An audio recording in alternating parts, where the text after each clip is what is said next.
Hey everyone, today I will share you my last 30 minutes home beauty treatment. তো আমাদের সব সময় যে ঘুরতে যাওয়াগুলো তো আর প্ল্যানিং করে হয় না, লাস্টে যে লাস্ট টাইমে ফিক্স করা যে ঘোরার প্ল্যানগুলো হয়, তো তখন আমাদের কাছে পার্লারে যাওয়া বা কোথাও যাওয়ার সময় হয় না। সো সেই সময় লাস্ট 30 মিনিটস আমি যে হোম ট্রিটমেন্টটা ফলো করি তো সেটাই শেয়ার করেছি।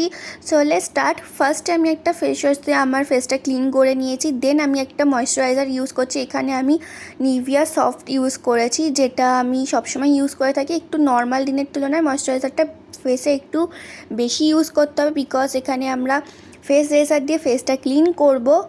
সো এখানে ফেস রেজার দিয়ে হেয়ারগুলো রিমুভ করার পরে আমি এখানে একটা স্ক্রাবার ইউজ করেছি, যেটা আমি নিজেই বাড়িতে আমার হোম রেমেডি যে স্ক্রাবটা। সো এটাকে 10 মিনিটস রাখতে হবে, দেন ওটাকে স্ক্রাব করে ধুয়ে নিতে হবে। লাস্টে আমি একটা প্যাক লাগাচ্ছি, যেটা আমি টার্মারিক পাউডার দিয়েছি, খুবই সামান্য মুলতানি মিট্টি দিয়েছি, একটু দই দিয়েছি, দেন আমি একটু রোজ ওয়াটার দিয়ে ফেসটাতে প্যাকটা দিয়ে কিছুক্ষণ 10 মিনিট রাখার পর ক্লিন করে নিয়েছি। তারপরে তোমরা দেখতেই পাচ্ছ ফেসে কতটা গ্লো এসছে অ্যান্ড কতটা শাইনিং ব্যাপার আছে, কোনো ফিল্টার দেওয়া নেই। So that's it.